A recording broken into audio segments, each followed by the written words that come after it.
Anyway, so my husband Bob and I signed up for the Apprentice One program, and that got kicked off, I believe it was the very, very, very end of September 2004. And we had just launched the site, the Golf Collection.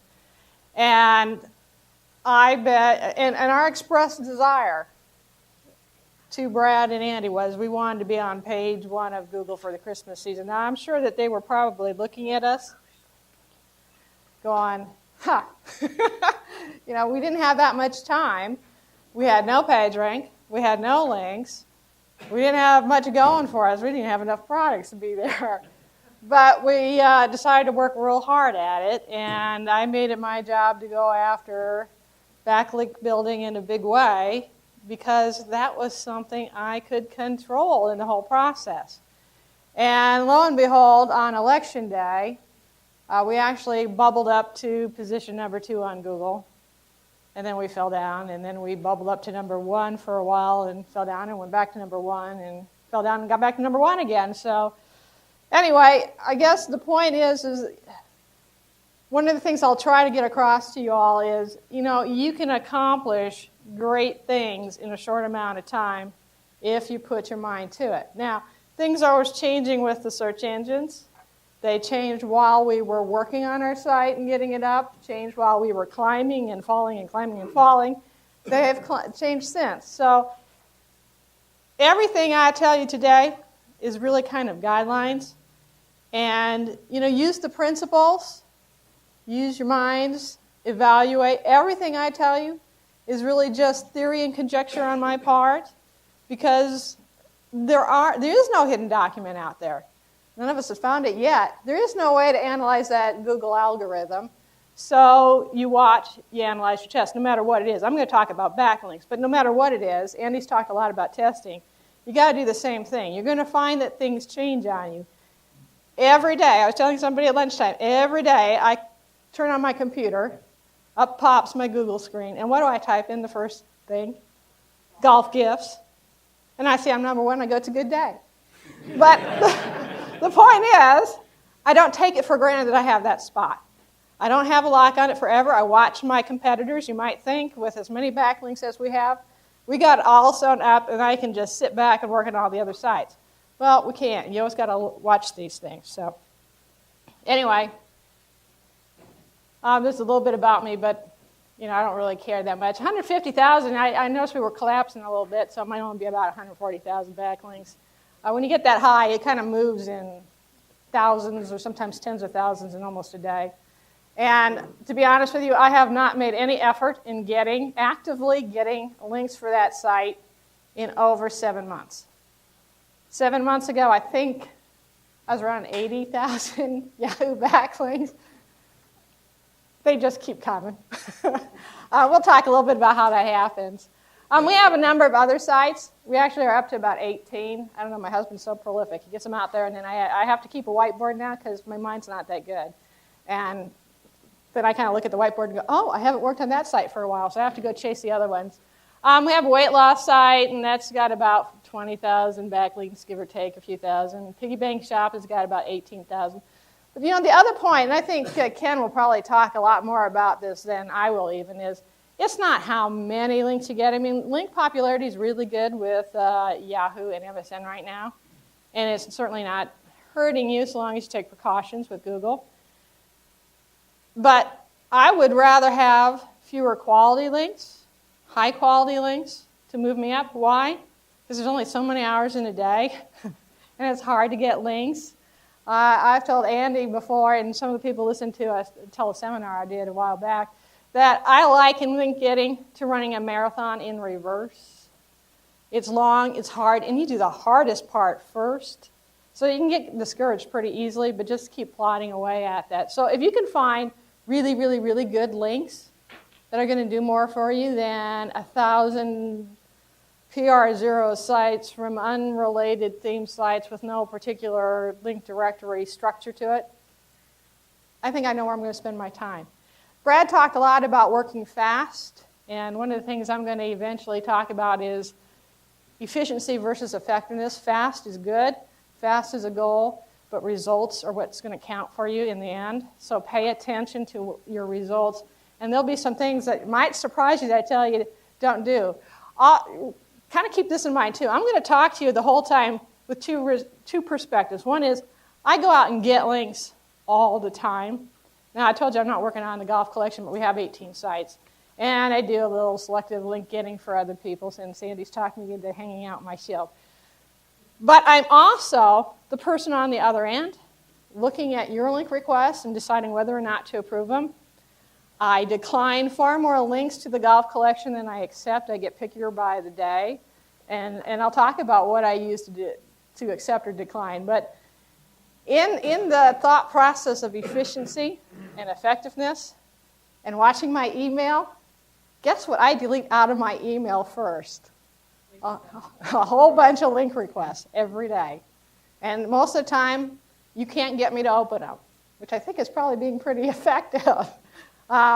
If it's going to be a form letter, I can tell you right now you're in my trash. I didn't look at you. Don't take it personally, because I didn't look at you even. This is kind of an overview, too, of some other things I want to talk about. I just want to touch on link types. That seems kind of basic, but I know one person here said we're all talking a little bit fast, and a little bit more time on definition would be helpful. So we'll talk about that. Link getting strategies for sites of all ages. You know, what I do changes depending on the age of the site, how many links it's got coming into it already, how competitive the field is. So we'll talk about that. Where to go for links. I get that question a lot. Where to go? Cool tools. Andy's already kind of covered one of my favorite ones, but we'll talk about some others. Current scams. Boy, there's just, that internet is just rife with people trying to scam the whole link-getting system. And I'll talk about a few of them that are probably my highest annoyance levels right now. Some common questions I get, and then we'll try to work in time for your questions also. You know, my basic philosophy here is to become a link master.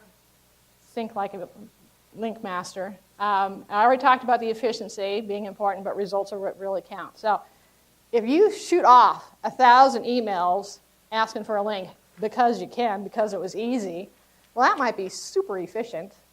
But if everybody on the receiving end, like me, is just hitting the delete button before we even open them, it wasn't very effective.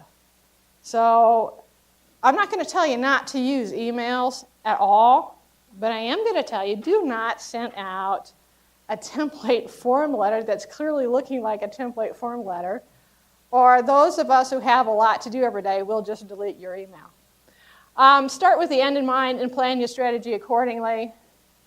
I think we've already covered a lot of really neat stuff here about how to determine kind of whether to enter an arena, how tough it is. If you decide it's tough but you're going to enter anyway, well, then you know you're going to have to launch a much more aggressive links campaign to be successful than if you're in a super niche market that may have some good profit potential, or it's a bigger market that just hasn't had the level of sophistication brought to it yet, so your competition is not that tough to crack. So get out there and do your research first, and you've all been given some excellent overview about how to go about doing that now, which I think is great, and then start figuring out how hard am I going to have to work at this. And then decide how much time you got. In my original teleseminar, I talk a lot about establishing budgets, and some of it will be monetary, and some of it's going to be time. How much time do you have? How hard are you willing to work at this? And then the last thing is adapt to constant change. So as I told you, we were on top, and then we fell to the bottom of page 1, and then we were on top again, and we fell. Well, the algorithm was changing, and so you need to adapt as well. Now, I find that Google changes its algorithm a lot more than the other two. I think Andy mentioned that you can get to the top of MSN and Yahoo a lot more easily these days than you can to Google. And as I talk through this process here, I'll kind of warn you, there's a little bit of a Google bias. A lot of what I'm going to talk about is kind of things I keep in the back of my mind because I know Google's harder. And so if you can kind of basically do well with Google, you're going to do well with the other two. So just be aware that that's kind of in there. A view of the basics. This seems so obvious, but I'm going to step back even one more level. I mean, again, with a Google perspective in mind, the whole logic of backlinks was votes for a site. And that whole logic really was, well, y'all should just vote for each other out of goodness and site quality, and that's really admirable goals. But if you kind of look at where Google was maybe when they launched, which was not all that many years ago, but feels like it, and how the internet looks now, it's changed so dramatically. The number of e-commerce sites is much higher than it was way back when. So when the internet was far more information-based, maybe you did have more just good-natured voting and referencing going on. But now it's a lot more e-commerce related. And quite frankly, I don't think anybody on page 1 with me and golf gifts is going to vote for me just because they think Bob did a great job designing our site, or we have some really cool products, or we put up a really nice article page. They're just not. But they might want to exchange links with me. So there's still lots of places you can get one-way links, and they are the best. One-way links are the best. You should always be looking for places to get those. Reciprocal links, I think one of my charts is going to be, is reciprocal linking dead? And the short answer is I don't think so. We've just been working on a site that just moved to page 1 of Google with nothing but reciprocal links.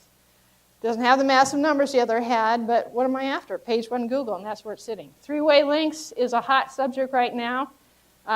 Sometimes they're really three-way links, and sometimes they're just reciprocal links masquerading as three-way links. And then multi-link trades, which mostly I'm going to talk about as article trades. So let's talk about one-way links. Where can you get them? Press releases. You can write your own press release. Articles.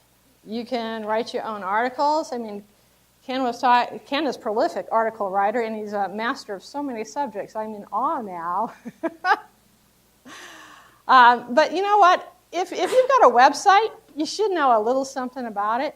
You should be able to write an article on some issue that people who want to buy your product or service, if you're in that arena, will find interesting. So I highly recommend it. The more competitive your arena, also, I think the more important that article writing gets. We do have a weight loss site. That's an extremely competitive arena. Maybe we should have had our heads examined before we stepped into that one. But that site has a lot of articles on it because you need the content to draw on your visitors. I mean, I do it as much to draw on the visitors and retention as I do for eventual link trading possibilities. RSS feeds, paid links, directories. We're going to talk about all this stuff. Blogs and websites. I mean, occasionally you can get a website to give you a one-way link, believe it or not. Then there's two-way links, also known as reciprocal linking. And they can be from, a directory to a website or two websites together. I mean, a directory is just a specialized form of website. And I thought I'd step back here before we go too much farther and just talk a little bit about linking guidelines. First of all, consider the perspective of the website owner. Now, if you're working effectively, you're not going to be pursuing a lot of PR0 sites. I mean, when it's your active time, you want to go for the sites that will give you the biggest reward down the road. If you're just approving links, it's kind of a different issue. Andy? Nancy, we're just going to stop at the end of this slide to change names. Oh, at the end of the slide? Yeah, how about the end of this slide? Okay, that's fine. Oops. Yeah, sorry, I got ahead of myself there somehow. Andy got me all confused. Anyway, consider the side of the website owner. You're going to go after sites that are probably got a lot of PR drifting through its site. Sites with a lot of PR probably are doing what? Ranking well. People are making money. So when you're asking that website owner for a link, you're probably asking somebody who's got a lot going on already. They may be running their business. They may be running multiple sites. So you want to make sure that you're always in the best form because they're busy. Always think of them as busy people. When I was working at a corporate position, and if I'd look at a presentation somebody was putting together to give to an executive, I said, every chart has 10 seconds to make its point with a busy executive. If they're staring at it, 30 seconds later, they didn't get it, and you failed on that particular chart. Well, it's kind of the same thing. People who are busy don't have a lot of time and attention to give. So be aware of that. The value proposition, you want to put your best foot forward. Let them know why they should link to you, and don't tell them because it's going to help their link popularity, because we all know that those doing the asking are usually going to get more than they're giving right at the moment. I mean, these guys got to where they were at because they understand link popularity. Do tell them that you're working hard to move your site ahead. Do tell them that you think your sites are complementary in nature. All those things are fine to hit them up with. Just don't give them a lecture. And then make rejection hard. Okay, it is, and I can't even quite tell you this because I never took any real psychology, so much harder for me to reject somebody who actually visits my website and uses my form than it is for me to reject an email. Emails are easy for me to reject. Somebody's made an effort, has got my attention, and I do have a harder time rejecting them out of my system. So think about that. If you can visit a website and use their form, you're going to be in a better position. And then finally, follow up, don't give up. Now by that, I don't mean in 24 hours after making a link request, you follow up with, where's my link? Because that's annoying. But in 7 days or 10 days, if they haven't responded, you should follow up. And then give them another week and follow up. And if they've got a lot of PR, do it the third week. I mean, surprisingly, it can take a month, 2 months for some nice websites to get back to you because they're busy doing other things and they don't check their link systems very often and they handle it as a batch. And with that, I'm done with this chart, so we'll cut. Thank you. We can go ahead and change tabs. Three-way linking. There's a couple of different ways we could have represented this. This kind of shows website A linking to B, linking to C, and coming back to A. Now, a lot of times the way you see it done now is one of those legs will be missing. And the express purpose of this new funky-looking three-way link is it should look more like a one-way link to the search engines, which, of course, we all know one-way links are best. We'll talk a little bit more about some of the pros and cons of it. I think it's a bit more advanced just because there's a little bit more administrative functionality that you have to keep track of. It can be more risky if you've got multiple parties involved. Several months back, actually it was more like about 7 months back, I was kind of into three-way linking, thinking that was kind of fun and unusual. And when I was doing it, there was literally 3 parties involved. And in some instances, I've had the site linking that was supposed to be linking to me drop me. The site I'm linking to was a third party, unrelated. So what do? It's not fair for me to drop my link to that site. They weren't at fault. But now I'm not getting any value out of that play. So just risky from that perspective. And it's also a new prime target for scams. And especially if you're using Reciprocal Manager, as I do, and we'll talk about Reciprocal Manager more later. There's somebody who's, I'm going to block their IP. I'm so annoyed at them. They're really bad. And then the last way to exchange links is, well, maybe not the last, but the last way I'm going to talk about is page trading. And we also call these article swaps. I like these when I know the other party. I like trading with Brad. I know he's got a quality site, and I know he has a quality site even without all that PR it sends over my way, which is great. When you can find somebody you know and trust, I think page trading is great. You're going to be developing a whole bunch of relationships with people in this room. So you're going to develop your own crop of trusted people to potentially swap pages with. And you may even do kind of a three-way page swap. When I was doing it a little bit more actively, I've kind of stopped my efforts a little bit because I just got carried away with other things. What we were doing was actually we had a whole different website on a different IP address set up there with article pages. I'd post up there and have the alternate website shoot links to from the article page over to my website. So that's a great way to do it also, combine multiple strategies. And in terms of strategies, I have found in my own experience that where I'm at with a site makes a big difference in what I do. I mean, let's face it, when you're a new site, nobody wants to trade with you. It's hard. That's why it's just like running a marathon in reverse. But as you gain exposure and some PR values and move up, you can become an adolescent site. You change a little bit. You can become a mature site eventually with a lot of PR. You change again. You might be a multi-site owner. You change again. Different strategies work better when you're at different phases. So We're going to talk about news site linking strategies, but I always talk about before you start, please be ready to trade effectively. And in my book, at least, that means you should have a links management software. Again, you want to be efficient and effective. And if you're manually posting up links to an HTML page, that's just kind of nuts. You're also losing the ability to get a lot of the functionality that a good package can bring you in terms of checking that link. You notice Andy said that he's not too concerned if SEO Elite comes back with a page not linking anymore because he knows his tool is going to catch it and disable that link.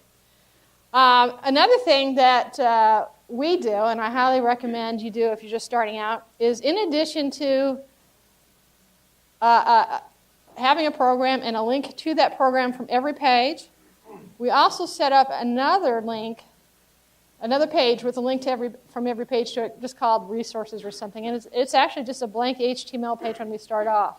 Now, why do we do that? Well, that's something you're going to use more down the road. I keep hitting this, don't I? I'm sorry. It's something you're going to use more down the road once you move out of the news site category and you've got PR on your home page and you let it drift into this page. It'll build up faster there than it will down in your links directory. Even a great links directory will take a little time to build up its PR values, even when you link to it from every page as we do. This is for the bigger players. Okay, so get it up there now so it has the opportunity to build up some PR. And another thing that I should probably preface here is I talk a lot about PR, and it's not that I think PR is the end all. I really don't. I think it's broken in a lot of respects. But as I told Ken over lunch, I kind of liken it to being when you're working in the internet, you're out in this big forest and it's dark out and you can't see. And PR is kind of like this flashlight. It sometimes works. You're doing this a lot. You know it's broke. But you got nothing else, so you use it anyway. So just be aware, though, that some people get so swept away with PR. It's easy to do that. But sometimes there's far more important things than PR to be looking at in link trades. And actually, I do. I do not ever decline anybody for a lack of PR in a links trade. Never. I want PR in a links trade, but I don't require PR. I will reject you if you don't have a themed links directory. I will reject you if you don't link to that links directory from every page on your website. I'll reject you for those reasons, and there's apparently so far 2 people who got initial declines from me just for that very reason. So, if you're a new site, I always encourage, and I know Ken's going to get up and he may have some different thoughts on this. Oh, I see what I'm doing. A reciprocal linking focus. And one of the big advantages to that to me is, well, first of all, it's hard to get the one-way links. We will talk a little bit about that in a minute, how to get some one-way links. But 2, Google has published a document, a patent document, and one of the things they're focusing a lot on is the rate of link growth. And I'm sure Brad and Andy are going to talk a lot more about that, so I'm not going to try to be any expert about that document and some of the things in there, other than I want to caution you that this is a new thing that they're watching. I think I believe, my theory and conjecture, that it's already deployed in part. And they're very clear that they expect links growth on a new site to kind of happen slowly at first, okay? So one of the ways you can control that is with reciprocal linking because it is a bit time consuming.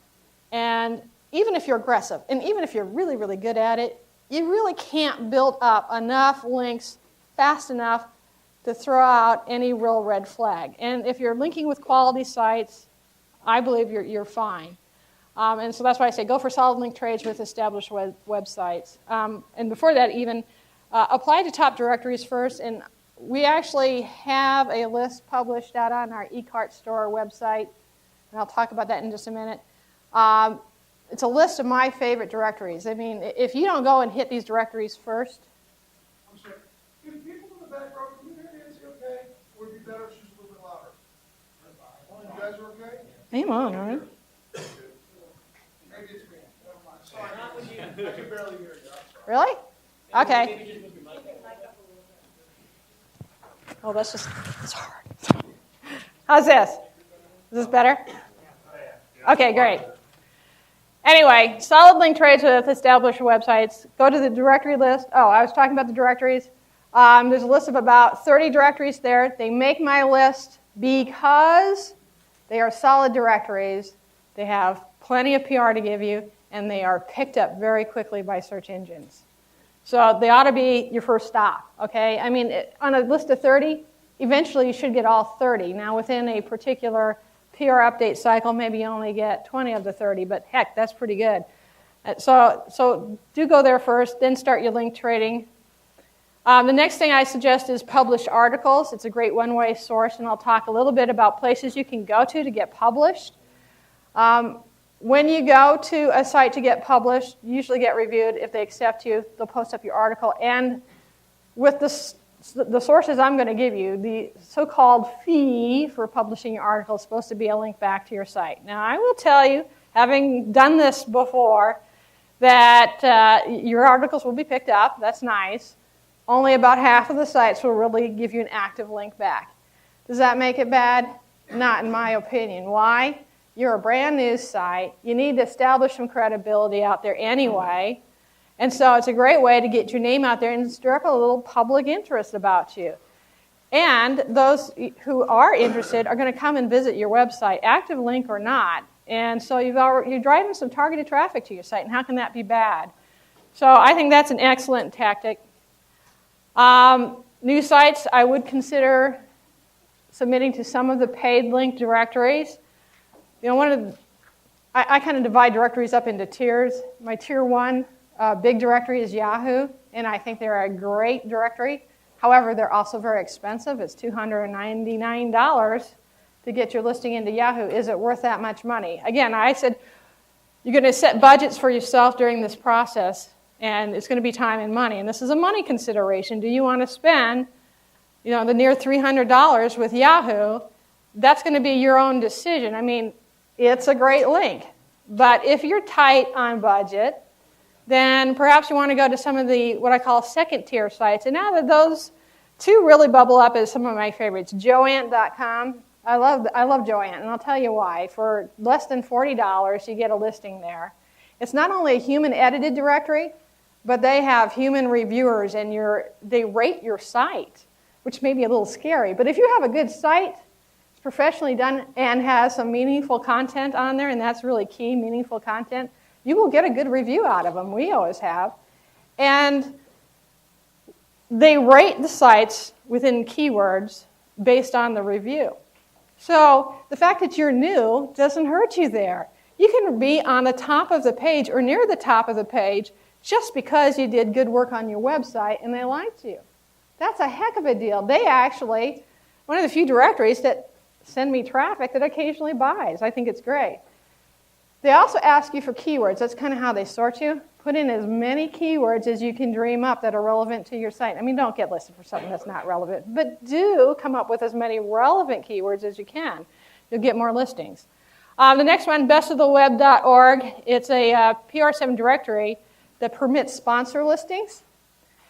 And for reasons I can't really quite discern, they're still not overbooked on their sponsored listings. So if you're a pretty smart shopper, you can get a PR6 sponsor listing for, I don't know how much they're charging now. I think they might have raised their price to $25 or so. I'm not really sure anymore. But it's not a bad price to pay. Now, you're leasing that link, so it's a monthly fee. But it gets picked up very rapidly, and it's a lot of PR moving over to your website, which is pretty nice. And they don't have very many sponsored listings on a page, so you're bound to get a fair share of that PR moving over to your website.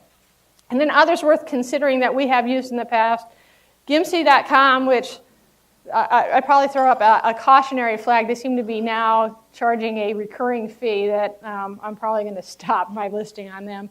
And GoGuides.org, but they're both solid directories, and links in them generally get picked up by one or more of the search engines pretty quickly. And then this is a cheaper one, and it's not quite as high PR, but still pretty good. What to expect? So here you are, diligently working on, you've gone through the directories, right? So let's just talk about PR update cycles. This is just when do they update the toolbar. Now, not that I think the toolbar is right. It's not. It's always wrong. It's wrong when it gets updated. But it's a measure that people use again. Everybody's out in that forest doing this all the time, right? So it's nice to see some green on your toolbar because it's going to make you seem more legitimate to potential link traders. So you've done your directory submissions, and a Google PR toolbar update is running roughly every 3 months or so, okay? So you can probably get at least 20 out of the 30 to respond positively, assuming that you have 1.5 to 2 months within that cycle that you're working with. Reciprocal linking with applied effort in the beginning. Even in the beginning, even if you go to the right places and ask the right people, you're going to get about 1 in 3 to say yes. I mean, just realize those are the odds. But if you get quality sites saying yes, that's good. Now, I firmly believe anybody who's not even working at it that hard can issue out at least 100 requests a week, really. So you could have 300 to 400 link requests go out. At least a third of them come back within a cycle, right? So now you've got a pretty good margin of reciprocal linking. You got your directory submissions. You got articles, maybe, if you've been ambitious and got a few articles posted. Those tend not to be on very high PR pages, but still, they're great votes for your site. You work hard, you can come out of the chute with a PR4. This is your first website. We've done it several times. I mean, we've come out of the chute anywhere from PR5 to PR6. Now, to get to 6, you gotta work a little harder. But a 4 is definitely attainable. That's what I'm telling you. A 4 is very attainable. And once you hit a PR4, the world's going to change for you. It really is. Suppose you don't quite hit a 4 yet. You're somewhere around PR1 to PR3. Maybe you only had a month in play before that toolbar update hit, right? So you just didn't get that far in your process. Or, you have had websites for some period of time and haven't been actively link trading, so you got a little PR now, but not that much. I call that an adolescent site. So now you've got a little bit on your toolbar. You've won some level of credibility with other webmasters. That's important. You may not have anything showing on your links directory site yet. What should you be doing? Well, first of all, if you haven't done all the things I just told you to do for a new site, you should do those. Okay, now let's step it up. You ought to get out your calling cards. And by that, I mean if you have not gone out and registered in all the major link exchange directories, you ought to do so. Even if you're not going to be super active in pursuing links from those directories, register for them. I do it every single time. We'll talk about all these link exchange, well, not all of them, but many of the link exchange directories, and I'll tell you the ones I like. I'll tell you the ones I actually spend time with. But even the ones I won't spend time with, I will go register, because if I get just one quality link a month that I did no work for, other than the 5 minutes it took me to register the site, well, that's pretty cool. I did nothing. That's being effective. So that's why I say get out your calling cards. Start developing real link partners. Okay? You are going to start to see a slow trickle of email requests start to come in, especially in 1 or 2 of these link directories. Even if you only have PR 2 or 3, you'll start to see some emails. Watch the email addresses on those emails, because you're going to find that some of them don't have the same, it's not going to come from webmaster@thegolfcollection.com. It's going to come from npandrews@ecartstore.com, right? And that's an immediate flag for you to say, okay, I know this person is either a multi-site owner or possibly even a professional link getter. Maybe I should start to develop a relationship with them. And the way I tend to do that in the beginning, if it's somebody new to me, is I'll execute the first trade and I'll do everything right. I'll jump through hoops. And then usually I go back to them and say, it's been a pleasure trading links with you. I happen to notice that you might be a multi-site owner or a professional links manager. They like that term, professional links manager. Although you don't have to use that with me. But a professional links manager. And do you have any other sites that are complementary to mine with which we can exchange trades? Now, I always had this notion, I still do, that all of them should say, yes, here's the list, but they don't. So, you'll get some of them that respond and some of them won't. But once you get one that respond, what have you done? You've already built a relationship with this person. sometimes you uncover the mother lode. I mean, it's surprising. Some guy I actually was kind of doing this to a little bit, ended up becoming my best link trading partner ever. Guy owns today, I think he's almost as good as Don, about 300 sites. And they all got great PR. I mean, he's a wonderful link partner. And all it was paying attention to the email address. Tipped me off. And then keep notes on the great traders. I mean, that seems so obvious. But you're going to be busy, you're going to be moving fast, and it's going to be the last thing you want to do. But it's so important because I'll guarantee you, a month into this program, Andy's going to tell you, start the next website. Right? He's going to tell you to get more websites out there. And you don't really want to start all over again. You want to make it easier. Well, if you have notes, guess what? You know where to go, you know who to contact. It's going to be a lot easier. The next thing is, at this point, I'd consider a press release. When I've done them in the past, I've used PR Web only because when I've done them in the past, they seem to be the cheapest. You might be wondering if that's a great source of one-way links, which it is. Why not do that when you're a brand new site? I mean, I could build up all these links. It'd be great. Well, I don't recommend it for a new site because you don't want to build up links too quickly. I mean, you really have no idea when you set out a press release how many other sites will pick it up. It might be a couple of dozen, no big deal, but suddenly it might be a couple of thousand, and that is a big deal to you. So to me, that's something you might want to consider once you get into the adolescent category. And then you ought to start spying on the competition to win. Andy's already shown you some views from SEO Elite. There's Optilinks. There's also a program called Top. And, you know, the more confused and befuddled of us own all of them. I actually own all of those tools. I use probably SEO Elite the most often. Top is relatively new. I actually use Top if I'm looking at some on-page factors as well as backlinks. But they're all very, very good tools, actually. I like all of them. You get kind of used to using one, I think, more than anything else. So I'm kind of in an SEO Elite phase right now. But what can that do for you? Well, you saw that view. I almost wish I could bring that back up. That view that Andy showed you. Okay, so you can sort by Google PR on the pages linking to them. How cool is that? Now, when you get used to this, you're going to pretty much sort out real fast. You know, if you see like PR8 link in, you know, you might want to click on the link to see what it is, but I'm going to tell you more times than not it's a paid link in. So, you know, if you're looking for a paid link source, I suppose that's a nice way to find it. But you're not going to find a reciprocal link trader that way. You're probably going to have to jump down to about the PR4 level. And I'm always kind of zooming into PR4 to PR2. And then what am I doing? I'm looking at the URL because I think that there is a relevancy factor going on with Google. I think the more relevant a site is to yours, the better off. Now, that doesn't mean if you have a teapot store and you want to link with my weight loss site, I'll turn you down. The way I bridge that right now is if you have a well-themed links category, and Jim, who has a teapot website, has a weight loss category in his links directory that has a page that's basically talking about what? Weight loss. Well, I'll take that. I'll take that link. Okay? But how much better would it be if I had a teapot shop? And we're exchanging links together.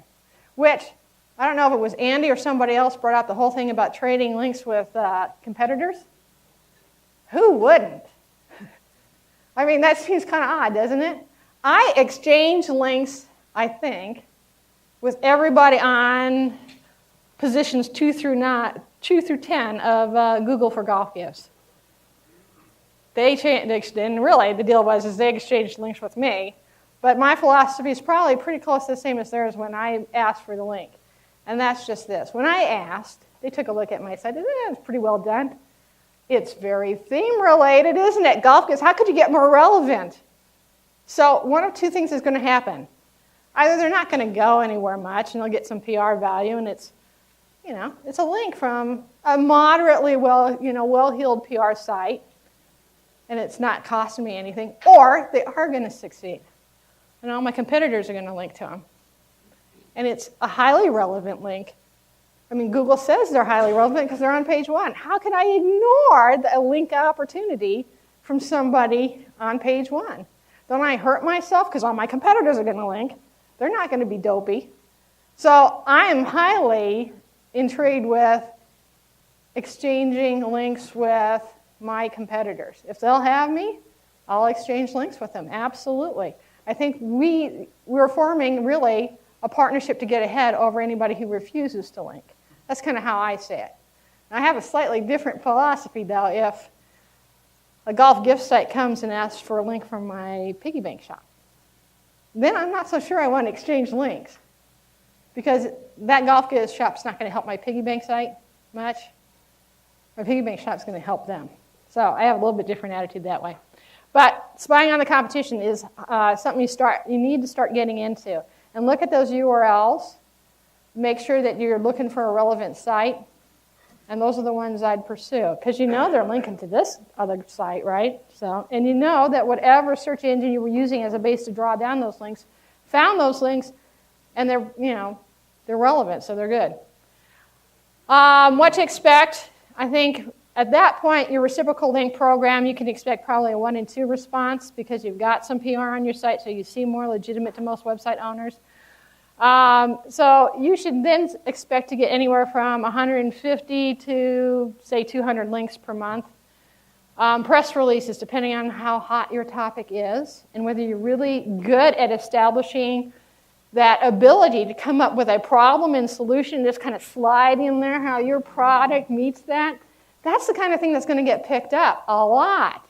And then you get links back to your site. So again, I always go, it could be a couple dozen, it could be a couple thousand, you never know. Website spying, I find that to be a little bit slower process. Even when I kind of do a quick sort to try to get to the relevant partners, it just goes a lot slower. But even if you just got 20 to 40 high-powered websites that are thematically close, and you got links from PR pages from anywhere from 2 to 5, I mean, those are powerful. That's probably the most powerful thing right there that you could do. It's not always quantity. I know I'm the queen of quantity here, but quality is really, really important. I think your expectation is you ought to drive your PR upwards, get to a PR 5 or better, and start seeing some real climb in positions. And then a mature site. What's a mature site? I kind of said, I was debating with this. I said, you got to be around at least 9 months. And I put a minimum PR value of 3, but I almost think it ought to be a minimum PR value of 4 on the home page. And then this is really important, good PR drift down through your links pages.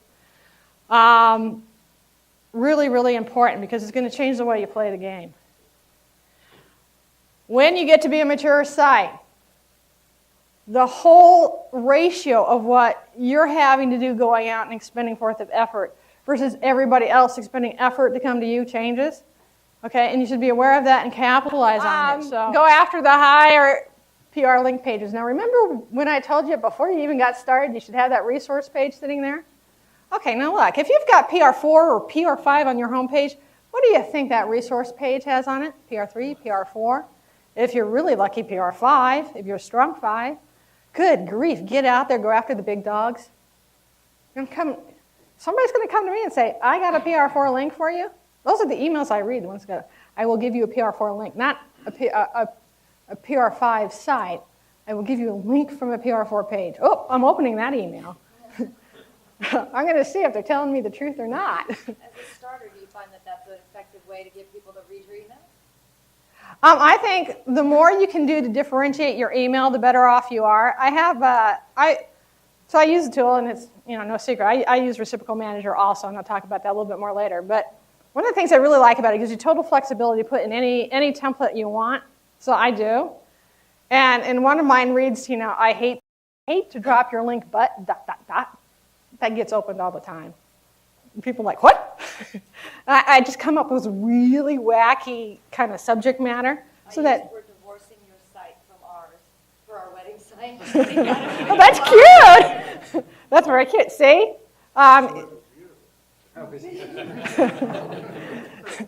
So I think anything you can do to not look like a typical form letter, the better. When I open it up,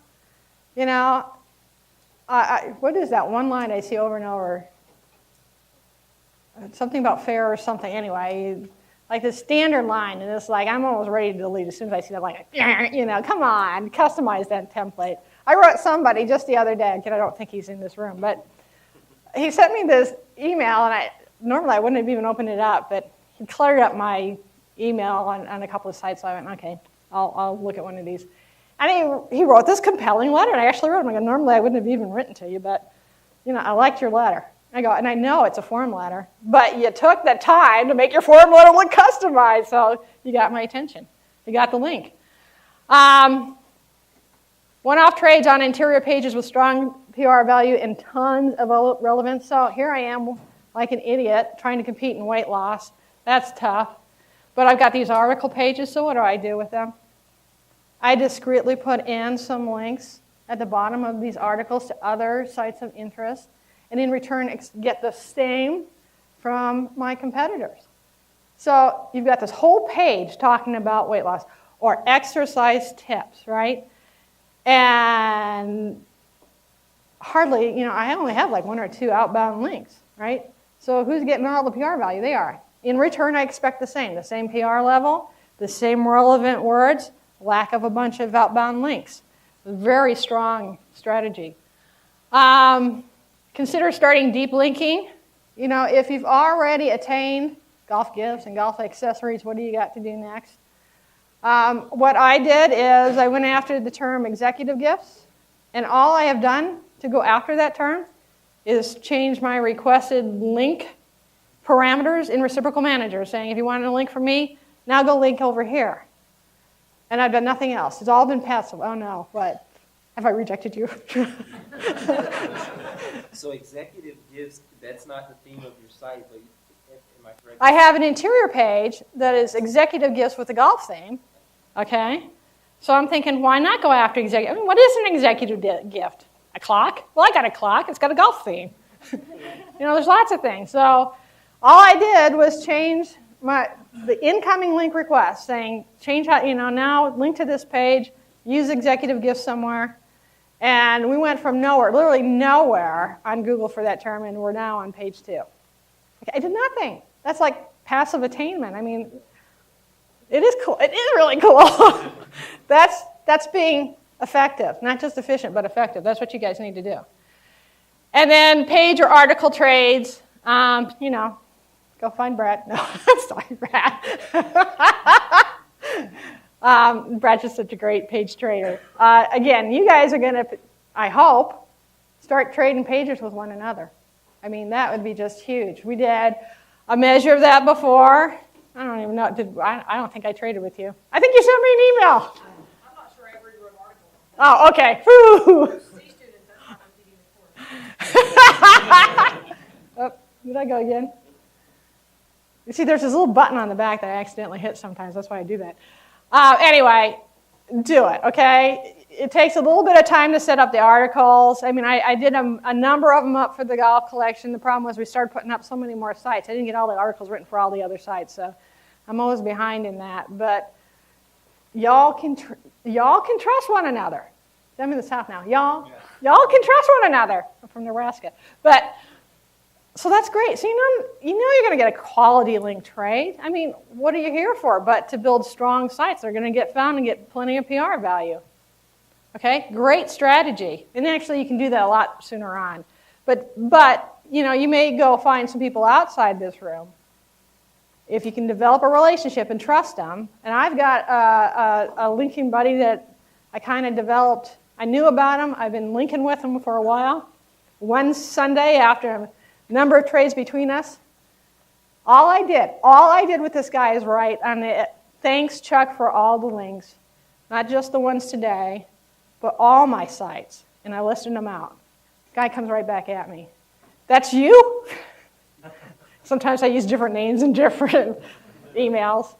And he goes, wow, I love trading with you. So what happened? We got into a discussion. We're talking about, this guy's got like 30 sites. Okay, we're talking about my 18. I set up a page for him. His 30, he sets up a page for me. That's nothing but goodness, okay? So that's somebody outside the room, right? But because I took a little time and effort just to say something nice to a totally fantastic link partner, I got somewhere with him. So really cool. And then, okay, this is risky. Okay, you can boot paid links one at a time. Okay, there's nothing wrong with that per se. I don't know. I know Ken's going to give a slightly alternate view of the world. So, again, this is my theory and conjecture. Run-of sites. Are they bad? Will they get you banned? Will they get you filtered? Here's what I think. I think if you have a new site, it's just dumb. And why do I think that? Because I think there's better ways to build up your reputation with any search engine. I think it's dumb because Google says they're watching unusual link growth patterns, and that will become a very unusual link pattern in a hurry. Talk about red flags. So don't do it if your site is new. Don't do it if your site is in an adolescent stage. If you're somewhere between 9 months and a year, and your risk profile is strong enough to take something that Michelle can tell you can be a real devil to unwind, try it.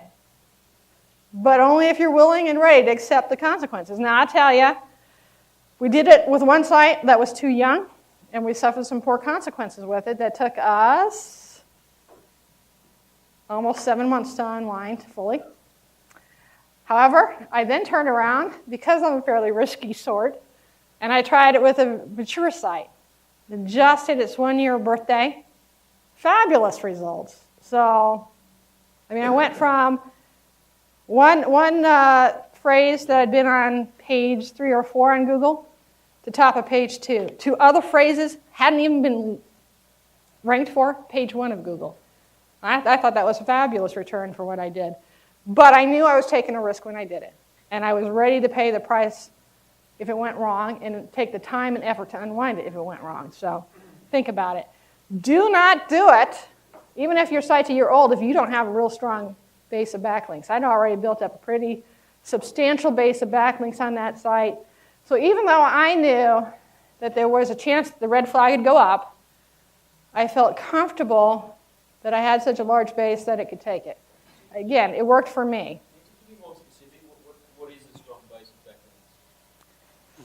Well, it depends on how big a run-of site. I mean, if you're talking a large run-of site, then I would tell you you've got to have thousands, a couple thousand, before I'd ever recommend anybody to do it. I wouldn't do it if I had a couple hundred. 500? No. No, I wouldn't do it at all. So, but yeah, this is something that I've had mixed results with. One time I got just a little too ambitious, and it hurt us, and the other time it worked out great. So, you know, for those of you who are wondering, am I using paid links to get to 140,000? Yes, I am. There are run-of-site links. I can't remember if I put this on the next one or not. I'm going to go back for a minute. If you're going to do a run-of-site link, what I tell people is I prefer, well, if you could find a really large relevant site, great, but sometimes that's really, really hard. So the next best alternative for me is to find a newsy type site. Okay, so Andy already talked about what can happen with a news site, right, where they're publishing pages a couple a day. They start archiving these things, and you kind of get to have them forever, right? That's kind of neat. It's always growing, so you're always getting more links. I mean, you didn't buy 5,000 links. You bought 5,000 links day one. By day 180, maybe you got 6,000 links. The other thing is, and there was this unusual phenomenon I noticed after I did it the first time, it was just kind of dumb luck. I started going, I'm getting links and I can't even figure out where they're from. I mean, I see these URLs and I'm like, I'm not exchanging links with this site. What's going on? Well, I did a little analysis, backtracking. What I found would happen is with the newsy site, if they got a nice little catchy article on there, some sites will pick up the entire page, including your link. Links for free. The gift that keeps on giving is what I call it. So it's pretty cool. We were talking about mature site strategies. I probably should have wrapped up with this slide before we cut, but just what to expect. I mean, you go in, you're already PR 4, maybe 5, move up 1, right? I mean, by now you have all listened to the Stomper CDs many times, right? right? And Brad has explained the logarithmic nature of PR value to you. So moving that from 4 to 5 is a big step. Moving from 5 to 6 is a big step, really big step. So that's going to be your goal, is just to move up. What may seem like that much more in PR toolbar green, but really is a huge leap forward. On reciprocal linking, you may be able to go into the maintenance mode. I mean, that is how I am at with our golf collection site, our piggy bank shop. You know what? I'm going to tell you where to go to find all these. But did you have to use my form? Don't send me emails. There's a lot of sites I don't actively pursue anymore because we've got good placements. I get tons of requests coming in, and I need to hire more people mostly.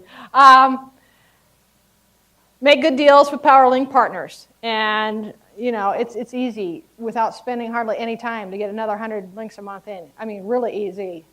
If you've got a good link partner, that should be several times that level, and still not much hours in the day on your part to get there. I mean, I probably spend less than 5 hours a month on the golf collection, and yet I add, in terms of reciprocal links, a couple hundred a month right now, so it's easy, and I'm declining a lot. Article trades, I mean, Brad and Andy are going to talk to you more about that at some point in time. I don't know if it's during the seminar or later, but when you put together these article pages, these will have links embedded within them. Some might point to your home page, but many others are going to point to interior pages, so it's a good way to start doing some deep linking, the very beginnings of it. Paid links, a handful of high PR links could be a really good investment and dramatically increase your site's PR value. And then again, we talked about run of site, but run of site links are far, far, far more risky. I mean, if you want to do a paid link off of a home page here and there, that doesn't carry the risk element that a run of site does. So again, I just have to issue enough warnings about these run of site links. Do you jeopardize your website at all if you go have someone buy your link, right to use your link? You know what? I don't even know if I'm well enough qualified to answer that. I don't think so. Some of these questions to the end so we can get to the rest of Okay. Okay, last one, multi-site linking strategies. You got one site that's matured and you're starting another. I mean, I just guarantee you that if you want to get a B or better out of Andy and Brad, you got to start another site while you're doing this. It will take you less time. Every time you get one of these up, it's going to take you less time than it did the site before to get to the same place. What do you got to do? Okay, first of all, really, really important as you set up new sites, and Andy's already covered this in spades about getting different IP addresses on different C classes. Really important, okay? That's what we do. What you may want to do then is you got site A that's got great PR value, so that, it's on its way. It may be well ranked already or getting close, so you got time to spend on a new site. How about an article page trade one way, just from that site over to the new one? What a great link strategy that is. Consider a homepage site from a mature site to a new site. And you can do this without them being very obvious. They can be fairly discreet on your page. I mean, a homepage link from, say, a PR5, PR6, a well-crawled page is going to be picked up almost immediately. It's going to send PR value because you're not sending a bunch of links out of your page, right? It's a great idea. Create your own directory. This is a kind of a slight variation. We've done this before. You can create, especially the more that themed linking comes into play and the more that you personally want to deploy that. I mean, I should probably just do a little sidebar here and say, all of you have decisions to make on linking and how conservative or aggressive you want to be with all your strategies and how much you believe that Google's already deployed a relevancy filter. I'm throwing out ideas here. I'm telling you kind of where my head's at today, and you're all going to kind of process that. And Ken's going to get up in a few minutes, and he's going to give you some more ideas. Might confuse you, but certainly will give you lots of things to think about. Not that he's confusing, but just the fact that I'm saying one thing and he may say something that's slightly divergent from me. Think about what he's saying. Think about what I'm saying. Think about yourself and how you want to approach this, okay? Because in the end, decision is yours to make about what you want to do. You're going to have to live with the end results. But anyway, in terms of creating your own directory, we've done that before. We have a golf directory. It's called Golf Shop Search, and all we let in there are golf sites. I mean, can you get any more relevant than that? Surprisingly, we do very little linking out of it right now, but it's a nice way to develop a site that's highly themed, develop some PR, and put a link from the homepage over to your new site. Be perfect. Reciprocal linking, I call it Power Plus Multi-Site. First thing that's kind of cool that you can do is if you have two sites that are thematically kind of close, for example, we put up a site about piggy banks, and then about a month later we had one up that's about cookie jars. Well, it's kind of collectible, gifty kind of stuff, right? I mean, it's not the same, but it's certainly very complementary. What did I do when I installed my reciprocal manager? Or right after. Actually, Bob installed it. I got to give him credit. I went over to the piggy bank shop. I backed up my link directory, and I uploaded it into my new site, and then I massive emailed all my potential link partners with a handwritten, with an original email about, hey, we've got a new site up. We're the owners of the piggy bank shop. And if you go take a look, you'll notice that your link is probably sitting on a PR3 or PR4 page, so you're getting plenty of value from us out of that link. We would like to do it for you again. I get a pretty good response with that one. Okay, excellent. What if I only got a third to respond? Because I'm a PR0 site, and some people don't just automatically deleted that email because they were having a bad day, didn't realize it was me. And so, okay, if I've got 600 links conservatively, and I get a third of them back, that's 200 links. That's pretty cool. And guess what? It's not going to come all at once. You don't have to worry about setting off some red flag. Well, maybe Ken will disagree with me, but it's going to trickle over a couple weeks. So a couple weeks, you send out one email, and because you identified yourself and you gave them the value proposition, you're fairly likely to get a good link back. The next thing you might want to think about, the art of creative extortion. I'm almost embarrassed that I do this, but some of you in this room may have been subjected to this out of me. You come to my golf site and you want the link, or the piggy bank shop, right? And you're going, I want to be on a PR4 page, please. What do you think I'm going to say to you? I love developing link partners. And why don't you become a real link partner with me and go place a link to my new site, please? In fact, I'll make it easy for you. Just go to this URL. It's a multi-site submission form. So you can initiate a link to both sites from one. Well, I'm giving you the new site's link, page link, right? Go over there and submit it. As soon as I see you submitted there, I'll give you your link. Okay, is it extortion? Maybe. Does it work? Absolutely. And then who's your daddy? You have built up, because you are a good, hardworking link builder who really believes in the principles of drifting that PR through their links directory, this valuable resource that you are happy to share with all your link partners. But you should be also happy to share it with your new site. So many tools allow you to create featured partners. At a minimum, you'd want to create yourself, your new site, as a featured partner on any applicable themed links page. If you're more aggressive, you might want to do it on all the pages. Some of them have the option to do that. But again, use your resources. You have worked hard. Believe me, I know. You will have worked hard to get where you're at. Make use of the assets you got. Article publishing. Buzzle is great. Buzzle.com. They will review you. The first time it takes, a couple days, whatever, for them to decide that you can actually, you have some level of command over the English language and you can write an article somebody might want to publish on their website. Once you're in, the reviews for subsequent articles are pretty quick. eZine articles I have not used, but they're certainly a resource. SubmitYourArticle.com I don't use because they're fee-based. I have used Idea Marketers and had good results with them. And I've used Go Articles. So Buzzle, Idea Marketers, and Go Articles All places I have used, they all seem to produce a level of results.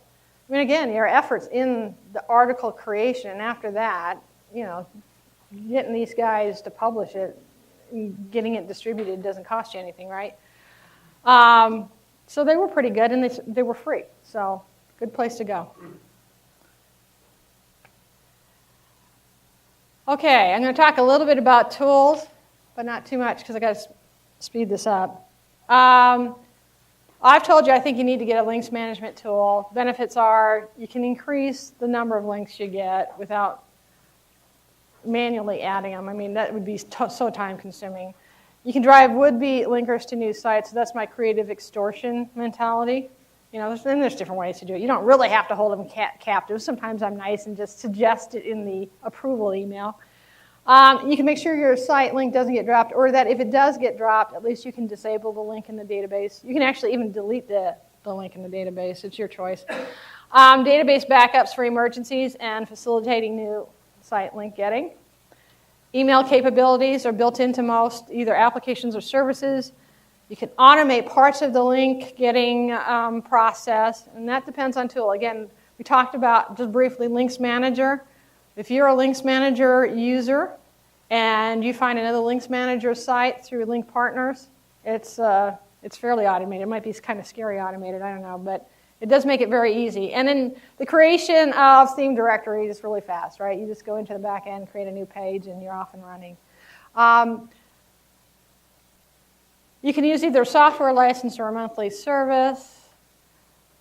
All of them, right, will give you the ability to have a form on your site. This one's coming from one of our sites, so it's a reciprocal manager form.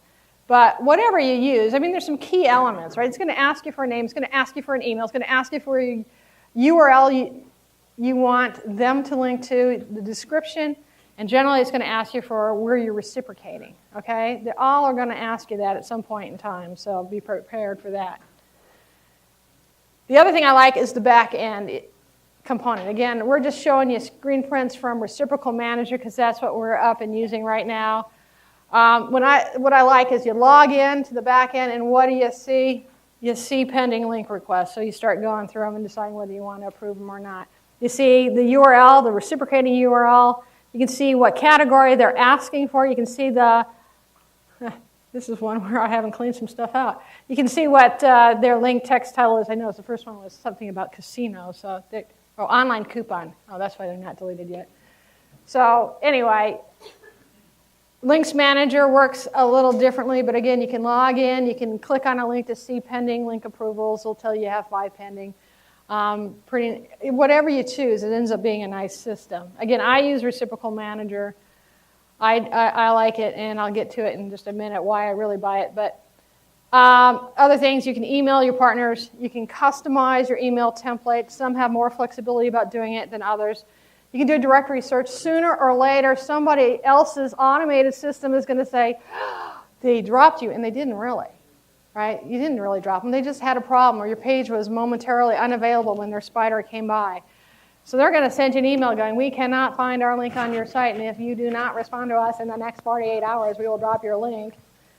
Well, that's a poor choice of words, because a lot of times I just delete those emails going, go ahead. But more often than not, I just log into my back end, and I can type in their title. I can type in part of their URL, their full URL. I can type in their email. And if they're in my system, I can find them, and I can send back their URL going, no, it's been here all along. Go look here. And then the things I call frilly features. I mean, these are just nice to have things.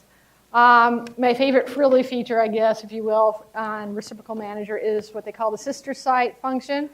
And that's where you can set up your link submission page with the form to actually take link requests for alternate websites as well. Links Manager, I suppose my really favorite there is you can manually go in and disable a link without deleting it out of the database, and I kind of like that functionality. I wish Reciprocal Manager had it in there. And then considerations, to me, how many sites use the service or software? Bigger is better, in my opinion, because you're going to find link partners, and it's going to be easier to trade if they're using the same process you are. It just is. Trust me on this. How reliable is it? Again, bigger is better generally, although some people have issues with Reciprocal Manager. It's a little slow when you get a lot of links in there, to say the least. Cost is a big concern. PR drift is another concern, right? When you want people to want to link to you, make sure your program or your service is drifting that PR that gets to the links directory index page. And then what level of link exchange automation is there? Generally, between packages, you're going to see some level of link automation. So we've already talked about Links Manager. Reciprocal Manager makes it easier to trade with Reciprocal Manager sites.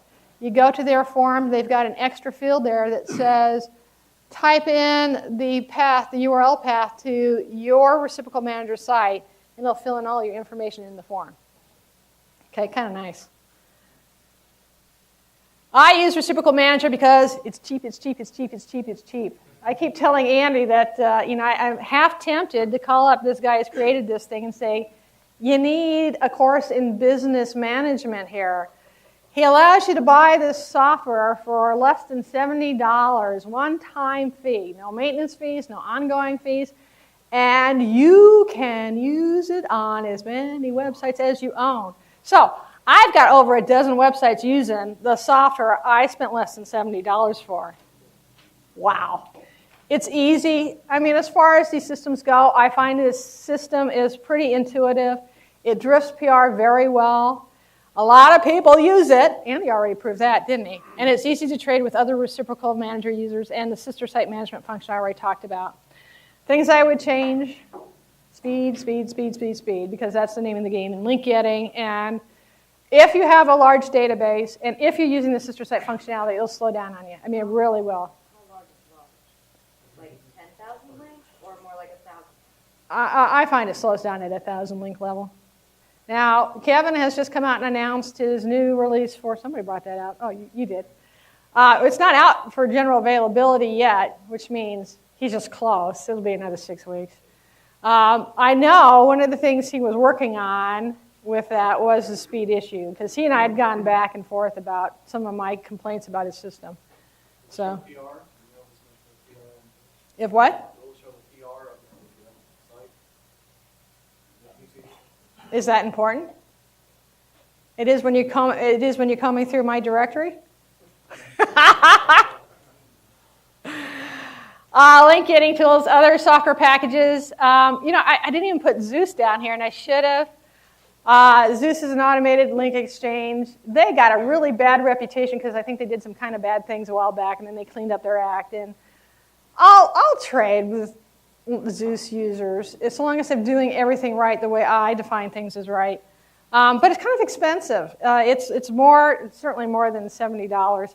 It's more than the $120 for automatic link exchange. So I'm not really sure what the value is. I've looked at Automate Link Exchange. It looks pretty interesting. It's very similar to Reciprocal Manager. It looks like it might have more functionality. The problem is, it's $120 per website, and Reciprocal Manager is just so darn cheap. Link Machine, I don't really know much about it. They say they were asking about $70, and I couldn't even tell if that was per website or just one time.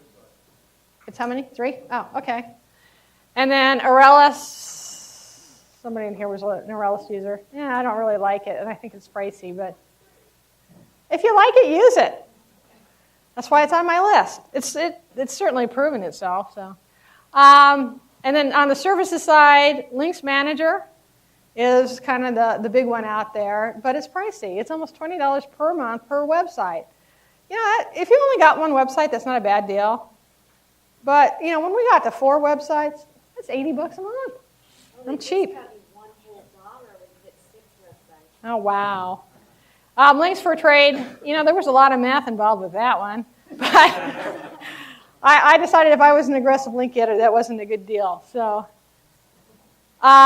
link surveillance software, we've already talked about this. 3 best, SEO Elite, Top, and OptiLinks. Lots of good features there, but Andy's already talked about that pretty much. And then common link getting mistakes. I do want to just touch on this real fast. 1, ignoring the lack of PR drift. Do not get so consumed by finding a PR 6 page, a PR 7 page on the home page. Where are you getting your PR from? The page you're on, right? In fact, one of my red flags is if there's 0 PR in the links directory, but there's PR 5 or better on the home page. Why is that happening? Okay, if you can find like an old directory and you can tell they just got a new installation of a new program, okay, that makes sense. But if you can't, what's going on? I just walk away. I don't got time to figure it out. Linking to incomplete sites with broken links. I have rejected, did I reject you? You're laughing.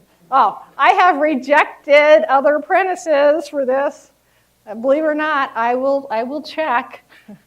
And if I find your site, okay, what I'm looking for a site that's selling real products, real services, preferably somewhat related, but at least have a good themed links directory on the back end if you're not. I'm not so crazy. I'll do affiliate sites if they're well done. If they're well done. Did I say that 3 times yet? If they're well done, okay? Do not get your affiliate site halfway done and come ask me for a link unless you just want to feel rejection in a hurry, because I won't link to you. And that's happening to me. So yeah, even in an apprentice, I will turn, and we got over it. We're actually working together. Falling for the bait and switch tactics are becoming more common. What does that mean? Okay, there's this one guy out there that's just bugging me. And he goes, we'd like to exchange links. We've got a PR6 site. And then they give you the URL. And they go, and your link is already here, and here's an active link, right? Here's a link information. Now, if you go click on that page and you're not paying any attention, and you just say, oh, there's my link. Okay, good. And you back off and you go, okay, I'm going to go at them now. You didn't pay any attention to that here was somewhere other than the PR6 site. It's a crappy little directory with no PR value and never will get any PR value because they're not going to work on it. They're just getting you. Not catching link droppers. Again, if you have a good automated system, that's not a problem. And then getting very deep in a links directory. If you're on page 15 of the weight loss theme category and only page 1 has PR1, what's the odds? You're going to see any PR value come to you from that site in your website's lifetime. Slim and none. So, and then commonly asked questions. How many links should I get? I don't know. That's really my answer. It depends, right? These guys are giving you great information already about how to assess the competition level. So the tougher it is, the more you need. Get the surveillance tools. One of them. Don't get all 3 of them like me, but get one and use it. It's a great way to figure out how hard it's going to be and how you need to set your sites. Aren't 3-way links the best way to link? Well, not necessarily. Not if it's coming from the same IP address. It's really not doing you any good. It's a reciprocal link in disguise. Isn't reciprocal linking dead? I don't know. Not yet. Stripeless zebra. Ladies and gentlemen, Bob Andrews, artist extraordinary. I don't think reciprocal linking's dead. I think you just, the game's getting more sophisticated. Bring it up a notch. More and more, I think we need to look at site filters. More and more, Google's saying it's looking at this high-level link ebb and flow, right? They're watching. I didn't actually see in the Google patent document anywhere where they said we're cracking down on reciprocal linking. They didn't say that. They said they're watching the trends. So, okay, know that they're watching the trends. But we have brought plenty of sites up even just recently with just reciprocal linking. So, my experience says it ain't dead yet. And why visit a site to submit when I can send out mass emails instead? It's efficient without being effective, especially if you catch me on a bad day. And how long will it take me to get to PR5? Well, I wish I could. How long did it take you? I don't know. How many updates? 1. I was going to say 2 months, but 1 update. You can do it in 1 update. Honest to goodness, people, you can do it in 1 update. We're just going to stop and change tapes here really quick. Guys, give Nancy a hand.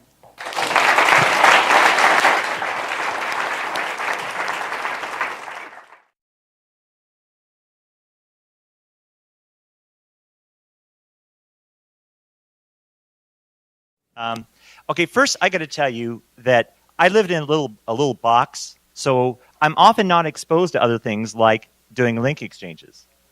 Believe it or not, I was just so living and working by myself so much, I never really got into doing things the way other people do them because I really wasn't watching anybody do them. So I just decided to do it my way. And I'm a big tester. I'm really curious. A lot of people call me an internet academic.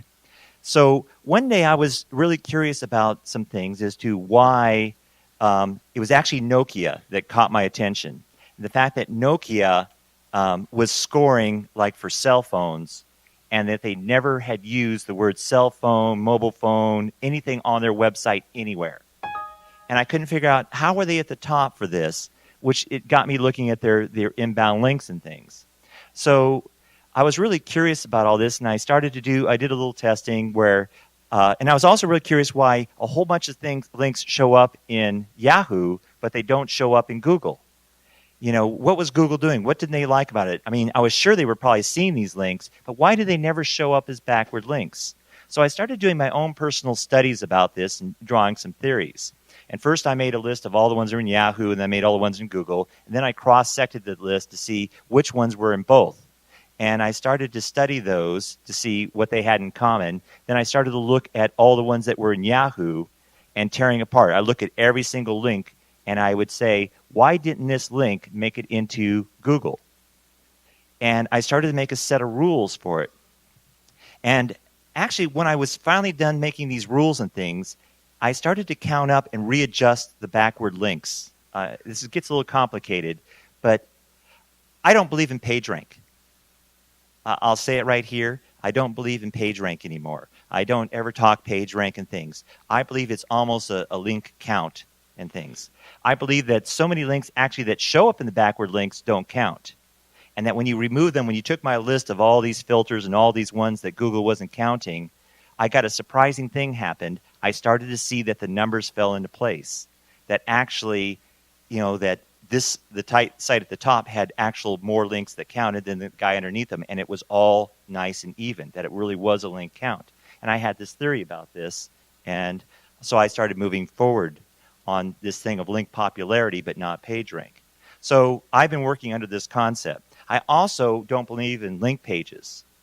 You know, I am a firm dead set against link pages.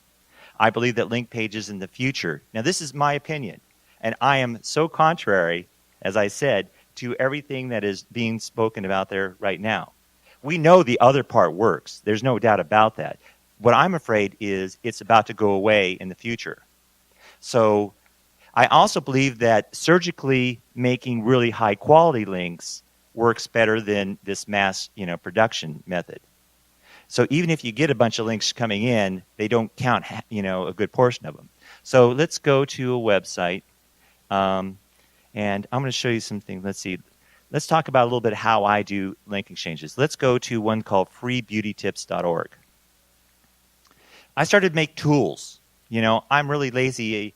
I don't like to go deal with people in link exchanges, and she's right about having a link exchange tool. I didn't like anybody's. I tried the Links Manager at one time and some of these other tools, and to tell you the truth, it's a scummy business. I mean, isn't it? I mean, there's these Viagra guys and all these other guys, and everybody's got lousy websites they want you to link to. So I didn't really believe in all of that. So I started to, but I did believe you did have to have themes. I also don't believe in themes the way all the rest of you believe in themes. Matter of fact, let's switch and go to my definition of a theme here, theme sites. Let's go back to a-to-garment-bags.com. And I will show you how I believe that you should be linking. Oh, it was... Okay, down one.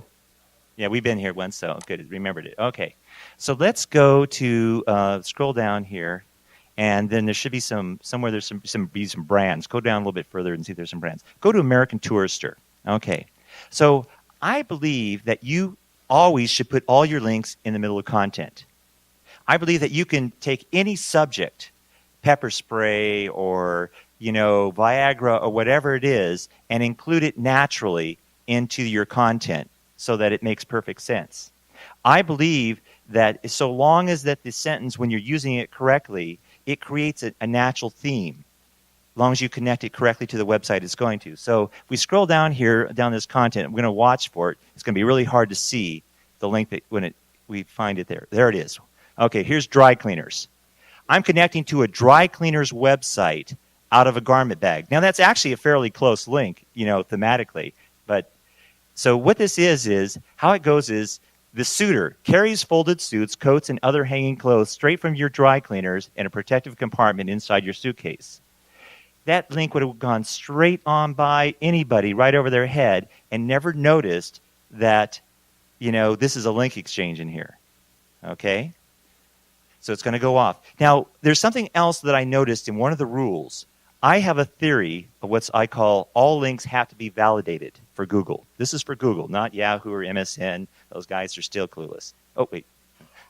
All right. I believe that there's this thing, because Google bought this company, and I forget what it was called, and it dealt with human semantics, which is the study of language and things. And they bought this company, and after that, I started to see really weird things start to happen in some of their updates. That they were really looking, and that's after like Florida came around, and the big ones that wiped everybody out. And I started when I was going through all this study where I was examining the links that counted and didn't count. I couldn't figure out why sometimes they would and sometimes they wouldn't. So what I started to find out was that when this link goes to the dry cleaners, it often has to have some words immediately on the dry cleaner's website that comes back and validates this. That there has to be some other clothing words or something that's going to be immediately found over on that dry cleaner in direct proximity to that link. In my little calculations that when I was doing this study, I had to find a word that would validate that link within 10 words to the left or 10 words to the right. Otherwise, they wouldn't count the link. I also found things like they often didn't like links that were found in ULs and things. From Google's point of view, what they're trying to do is if you took away every link page on the internet, it would be a far better world.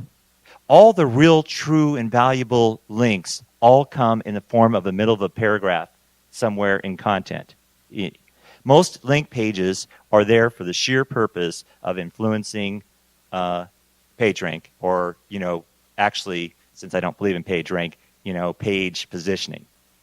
So all the link exchanges that I do them very surgically. I insert them into these pages. And there may be as many, just as maybe 2 or 3. But since I have so many pages, I can do extreme amounts of link exchanges. Because I got 52 pages, I can drop into 150 link exchanges just right here. With these pages, within these articles and things. And often you'll see 1 or 2. I've also had great experience with putting little things, I don't know if this one, go to the very bottom, with little things down here in the copyright. This one is a member of the Internet Business Resource Organization. That's a link exchange. Often there's these little, sidebar things that fall on the bottom of these footer pages. They're little sentences and things that says, remember before you fly, to take out your pepper spray out of your purse and things because you don't want to be, stopped at the airline gate. That's a link to a pepper spray store. I don't believe that this website has to be, that it'll treat that as a very valid thematic link. The reason why I believe that is because my links always show up as backward links in the websites that they go to. It takes them a little while to update, but my links always stick. You almost always see them show up. So, but I was still trying to work on this thematic thing about, doing this is a little bit more work. Now let's go to the freebeautytips.org website. So to make it easier, I also was doing this big study of directories. I found that a lot of directories, the links, how I did these studies was for Google, I'd also only count directories where they would show up in someone other website's backward links. If they didn't show up in the backward links of another, website, I considered that directory garbage. And then I started to see reasons why those directories were garbage. Right now, I consider the Yahoo directory listings fairly much garbage because they used to give you a nice clean link that went to your website. Now they're doing all this counting and ruining the URL and all this stuff, so you don't get the credit. If you're going to go in the Yahoo directory, you really need to make sure that you're getting enough clicks from that directory to make it pay for itself. You just have to look at it strictly like a pay-per-click kind of a deal, because I don't think you really get the link credit anymore because they've screwed up the whole URL portion of it. Okay, so we're on the free things. So what I started to do was to add to every one of my website a directory. Now, I also believe that where the web is going is into what we'll call vertical portals. I really believe in vertical portals as sort of the next wave of the internet. Now, it doesn't take much to be a vertical portal. All a vertical portal is a website with some articles and, on a theme and basically a resource directory. So I call it my beauty store directory down here. This link, the first one under the tips there. Yeah, that one right here. Okay. Now, here's just an interesting thing about conversion. We'll just drop these in here. I have custom illustrations done all the time for my websites. I've done some studies on here that this is what I call her Girl Friday. She's my little girl, and I design these illustrations. I don't actually draw them, but I have a fun time talking with the illustrator about this. So what I have is I have a piece of software that adds a directory to every single website. Now, this is a pretty sophisticated piece of software. It was modeled off another piece of software which is available. I don't really have this up for sale. A lot of people want me to, and I may actually get it out there, make it available to you. But you can find other similar pieces to install on your website. So what it is what I do is I have the main topics that are actually on the website, okay? So then I always leave an extra one, which is called Other. Now, Other is just Other at this point, because if we click on Other, we'll see that there is a shopping, a weight loss. You'll see the full set of categories. Go click on the Other here. This one only has 2. This one's not filled out as much as I usually. But what happens is, if I want to go trade with a horse website, I will add into my directory software really fast categories, which is maybe recreation, home, pets, or something. And then I can quickly add a new category. Now, just to make sure that it gets to be themed really nicely, this software is fairly sophisticated. And if I click on this weight loss, I can seed the directory almost instantly. It'll go out and read other websites and fill in some entries, which all of a sudden brings it on theme in a real hurry. Okay, so you just click this, you can see. Now, this is also works for when you want to go out and do that part where you're saying, if you really want to do the other part, the more traditional way of doing link exchanges, you can say, I've already added you to my directory, and you can come see here. Now, what makes these actually even more special is this page is on theme, in itself, but what's really on theme are these more info pages, because this software creates a special page for every single website. So if we click one, it does, it creates a page. Now, this page is definitely on theme, because it's the only thing that's on there, is this thing about weight loss. Now, there's some other things that I learned when I was doing this study about exactly how your link text appears. One of the things is, do you see where it says name up there, and then it says the art directory, and then there's a carriage line, and then sort of the description is there? I found that if there's ever a graphic after the link, if the graphic separates the link from the actual text that describes the link won't count. I find often that in situations where you see the directories and they have the URL, then there's a carriage return, and then there's a description underneath it, that those often don't count. But if you actually pull the text up and separate where the link text ends with a hyphen and then immediately start the description, then the link does count. Okay? I found that there's a whole set of rules like this that determined whether Google links would count or they wouldn't count. Now, I'm going to tell you this. I'm going to make this disclaimer one more time. I truly believe in what Nancy's doing and what everybody else has been doing in the past. But there was a scary thing, and I'm going to bring it up, and is when I was looking at Nancy's website, and I saw the 144,000, because I'm going, Dios, 144,000, come on, get real. But yeah, she had it. I mean, I saw the ranks, I saw the number ones, but still 144,000, let's get real. But when I went over to look in Google, her system was sort of supporting some of my theories, because if we actually went to her website and looked at the backward links, you're going to notice there's not 144,000. Matter of fact, there's far from it. Nancy, do you know how many there are? Yeah, Google backlinks? About 100? A little over 800. Look at that disparity. 800 that Google recognizes, 144,000 that, Yahoo looks at. So I started looking through her Yahoo links, and she deals with lots and lots of linked directories and things. And most of them violate my rules of what Google will count. And I went and I looked at some similar sites. I went and actually then looked at the my wedding favors, because I know he was using some similar systems and had her do some of this stuff, but yet he was still doing some on his own. And you see that there's still the disparity between the my wedding favors amount of backward links in Yahoo, but he had a lot more count. And hers is one of the few sites that I've seen that were so, really out there. But she's also probably one of the most aggressive link getters in that fashion on the internet. So it works right now, but I'm really concerned that Google is slowly moving through and watching these things. I believe that you're at risk if you ever have somebody with a link that's coming from a page that says links, or they're in a directory that says links. And I also don't believe in, because they can spot. Those patterns are so easy to see, because a linked page is so clear to watch it go, title, little description, title, little description. And you see tons and tons of them. It's the easiest thing in the world for Google to know. I mean, it's easier for them to read all these other services where they're doing the trading and all that. I think they're just sitting out there waiting, because when they wipe those out one day, because if you really took them out, got rid of them all, the internet would be a far better place.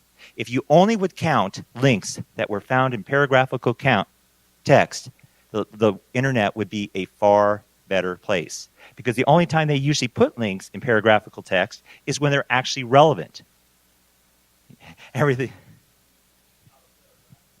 Now, I also believe on the portion about, we're talking about you need to support your links pages. If we look at the bottom of this page, all the way bottom, and you'll see website partners here.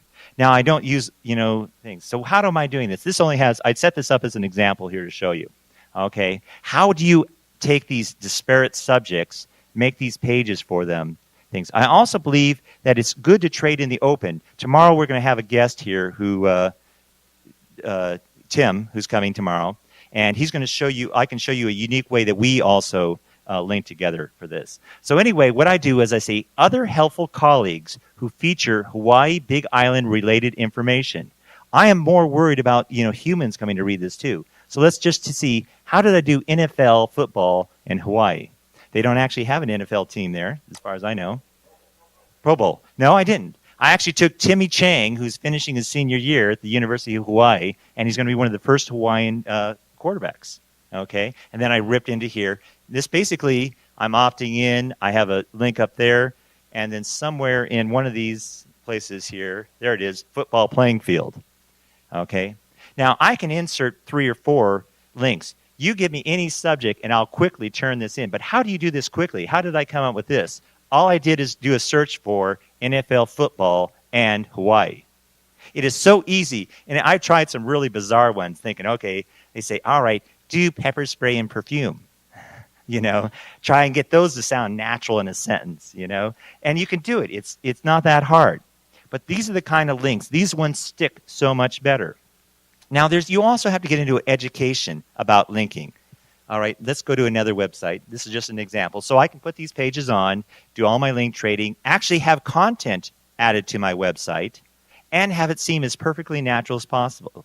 Okay? So let's now go to back to about aerobics. About aerobics, yeah. So every single one of my websites has one of those directories on. You want to talk about a best buddy to link with? I'm your guy here.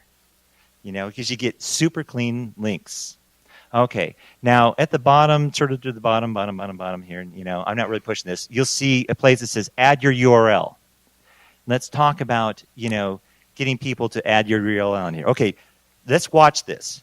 See, it says our site proudly sponsors information about, and see how I give them the text to cut and paste? This is really important if you want people to, make it really easy. I give them all kinds of instructions. I show them exactly what the link's going to look like on their page. Okay? And so this one says aerobic exercise. Now let's hit the refresh button.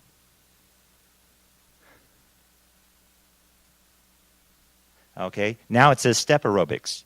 Why am I doing that? Okay, because one of the problems that a lot of people are doing out there is you're creating Google bombing. Who knows what Google bombing is? All right, Google bombing is, it started back, one of the earlier cases. As a matter of fact, all these, there's some articles out here where I write about all this, and so you can, hopefully you all have these articles. We didn't make that announcement, so just mention that. They're Oh. out. They're out. Oh, they're out there on the table? That's where some of these people are getting this stuff. Oh, okay. Well, we'll figure it out. Ken's got a bunch of articles that we're going to pass out on several different topics, and we'll make sure you get one. Yeah, all my knowledge in those little articles there. Okay, so what happens is back, someone was having fun, and they started linking to Microsoft with the phrase "more evil than Satan." Okay, and of course now when you type in, and I don't know if you can still type in "more evil than Satan," they still show up or not, but. And of course, they had nothing to do with more evil than Satan. I mean, and all the spammers, the search engine spammers, learned pretty quickly for a while that if you made all your links say the same thing, you would come up with that. That technique is called Google bombing. Okay, let's see. More evil than Satan. Okay. All right, so it's Search Engine Watch, and then there's, MSN and some others now that's showing up here. Yeah. So they've been competing for that phrase now, but, CNN's in for it. Everybody's in for it. Probably because they were writing about it so much that the other guys are now showing up for it. But anyway, that's called Google bombing. Most of the people out there, when you're trading links, you're always giving them the same text. You're writing the same letter, you're filling it in, you're sending it out. But the thing is, what you're doing is creating a Google bomb back at your website. That's negative points for Google bombing. Going to being... what's the word? I'm stuck here. Perfect, whatever. It's not natural. So what I do is I want to make sure that it's always rotating and giving different phrases for my external reputation coming in. And it'll come back with a different one, okay? So then the other thing is I give them instructions on how to do it. I tell them, how to find a category in the other directory and where they put themselves. Once again, they put themselves in here. I don't have to do it. And then I give them some things. And then later down in step 3, I do what's called teaching consumption. And what I do is I show them other websites and how they linked back to me, to show how creatively they could do it, So it's all in here. Now, another part in here when we get into about exchanging articles, these are just all link exchange techniques that I use. All right, let's go back to any page in the aerobics one here. Just go back and we'll find an article up there somewhere. Just choose one of them. Yeah, just choose an article. This will be a subcategory, and then choose like one of these here. Now, usually at the bottom of these things, I have this box. See if there's another box down here. Just go down. There used to be a link somewhere on here that said if you want to, here it is, article for free, about the author, article for free, okay? So what I do is I give them all the HTML. Once again, I've just cut and copied it in here. Now, this is where I'm telling you, you want to make sure that this article in here is not exactly the same article that was just on your other page, okay? Because you're going to end up with duplicate content. So you wanted them to grab this article, use it on their website, has the links back to you in there, but yet it's different. Now, if 3 or 4 of those guys are out there, they're going to have a duplicate content thing against them. But their links will still count for you. Okay? I probably could. I probably could do that. Okay? Yes, sir.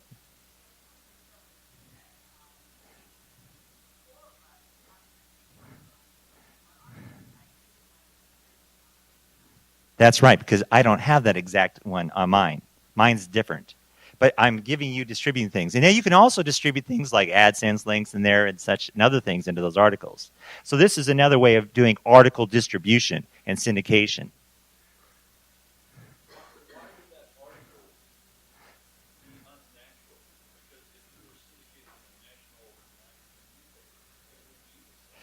Yeah, I don't really know always about the duplication because the thing is when you pull it into your own website, you have a different format and other links and things. Often that's enough to keep it from showing up as a duplicate content. violation. It's usually only when the websites are so close and the formatting's so close. So most of the time, but I always say protect yourself, okay? Don't go that little extra step, change a little bit, about 15% of the words in a little different order, and then distribute it, okay? So these are all little interesting things about how I go about, doing some link things. Let's see if other things I do that's creative. Syndicating content, the directories, rotating. Also, in this software that I have that does the directory software, I also do rotations. Let's go back to a regular page and see if we can see a rotation. Matter of fact, let's just look at another website. Don't you guys? Let's go to the American Horse Rider. I just like showing you different versions so you see these things around. Everyone has the directories. Yeah, AmericanHorseRider.com. Okay. So this, by using typical A/B split software, or you can use banner rotation software. What I do is I insert HTML banners into my pages. Okay. This has enough words in it that it's constantly rotating through the different pages. So the next time you click on, refresh this, you're going to get a different one. It should be a different one. Depends on, this is a busy website, so now it's a different one, okay? So what that is doing is constantly changing. A lot of people use RSS feeds for this. I don't like RSS feeds. The reason I don't like RSS feeds, see, I'm one, because if everybody's doing it this way, I got to do it my way. That's the Ken way or no way. But the reason why is because RSS feeds are so unpredictable as to what's going to end up on your website. Okay? People think that RSS is really good because it's going to make your content fresh. An RSS feed is just as likely to knock you down in the rankings as it is to help you, because you don't know what the words are. You don't know what your keyword relevancy is going to be. So there's a very good likelihood or a possibility that it may affect your keyword density and then drop that page down because now you're too dense or whatever. So by actually using and rotating your own content through the pages and things, you have far more control about keeping the subject material. Okay? Yes. Remember we were talking about the city pages? I got sort of off that track. But yes, by using banner rotation software and adding little content that's going, you're not getting duplicate, content from page to page to page.